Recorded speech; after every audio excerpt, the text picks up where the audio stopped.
कानून का डर दिखाकर ठगी करने वाले साइबर अपराधी अब ना तो उम्र देखते हैं और ना ही इंसानियत। इस बार उनके जाल में फंसी दिल्ली की एक बुजुर्ग महिला जिनकी उम्र 82 साल है। खुद को ईडी का अधिकारी बताने वाले ठगों ने पहले व्हाट्सएप कॉलिंग के जरिए कॉल किया और फिर फर्जी अरेस्ट वारंट दिखाकर महिला को डिजिटल अरेस्ट कर लिया।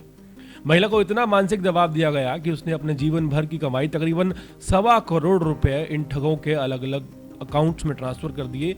जांच में सामने आया कि ये कोई मामूली ठग नहीं बल्कि 12वीं पास युवकों द्वारा चलाया जा रहा एक ऐसा संगठित साइबर गैंग है जिसने फर्जी एनजीओ बनाकर देश भर में करीब 24 करोड़ की ठगी की है, जिसको लेकर 32 शिकायतें दर्ज हैं।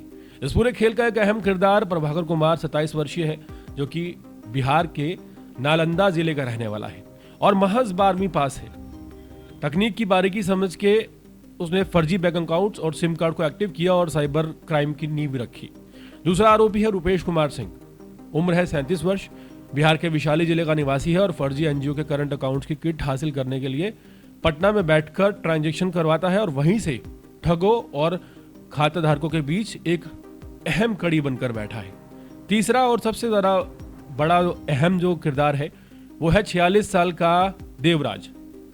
देवराज हिमाचल प्रदेश के एक जिले का रहने वाला है और इसने अपने पिता वेद प्रकाश की मिलीभगत से एनजीओ के नाम पर खाता खुलवाया और आसान पैसे के लालच में उसे साइबर गैंग के हवाले कर दिया।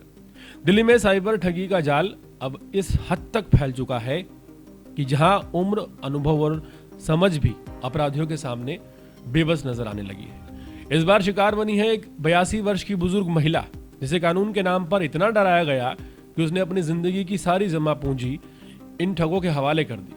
मामला डिजिटल अरेस्ट का था, एक ऐसा हथकंडा जिसमें डर ही सबसे बड़ा हथियार होता है, जिसके दम पर ठगी की जाती है। पीड़ित बुजुर्ग के पास अचानक एक कॉल आया। कॉल करने वाले ने खुद को ईडी का अधिकारी बताया। कुछ ही देर में बात व्हाट्सएप कॉलिंग तक पहुंची। स्क्रीन पर फर्जी गिरफ्तारी का आदेश यानी कि एक अरेस्ट वारंट दिखाया गया और यह कहा गया कि उनके खिलाफ गंभीर कानूनी कार्रवाई होने वाली है और अगर सहयोग नहीं किया तो महिला को जेल जाना पड़ेगा। अब उम्र के इस पड़ाव पर इंसान सबसे ज्यादा सुरक्षा और भरोसे की तलाश करता है, वहीं जो भरोसा है इन ठगों ने हथियार इसे बना लिया। मानसिक दबाव इतना ज्यादा बढ़ा दिया गया बुजुर्ग महिला पर कि उसे महसूस होने लगा कि सच में उन्हें अरेस्ट कर लिया गया है। डर, घबराहट और बदनामी के चलते पीड़ित में से एक के बाद एक कई ट्रांजैक्शन करवाए गए। 1 करोड़ 16 लाख रुपए की रकम इन ठगों के बैंक अकाउंट में ट्रांसफर कर दी गई। बाद में सच्चाई सामने आई तो बहुत देर हो चुकी थी। मामले की जांच क्राइम ब्रांच दिल्ली की साइबर सेल ने संभाली। जांच में चौंकाने वाले खुलासे हुए। ठगी की रकम का बड़ा हिस्सा करीब 1 करोड़ 10 लाख हिमाचल प्रदेश में स्थित एक एनजीओ के खाते में भेजा गया।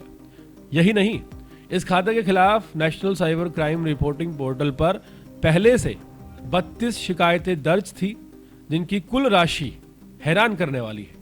24 करोड़ रुपए की शिकायतें ऑलरेडी थी। ये कोई आम घटना नहीं थी बल्कि संगठित साइबर क्राइम का जो एक हिस्सा था। जांच की कड़ियां बिहार और हिमाचल प्रदेश तक पहुंची। कई जगहों पर छापेमारी की गई और एक के बाद एक 3 आरोपियों को गिरफ्तार किया गया। पहले का नाम प्रभाकर कुमार 27 वर्षीय, जो कि टेक्निकल चीजें संभाल रहा था और उसने इसमें मेन भूमिका निभाई। दूसरा जो है वो खतरनाक एपीके फाइल्स इंस्टॉल कर फर्जी बैंक अकाउंट से जुड़े सिम कार्ड एक्टिव करवाता था और व्हाट्सएप वर्चुअल नंबरों के जरिए ठगों से संपर्क करता था।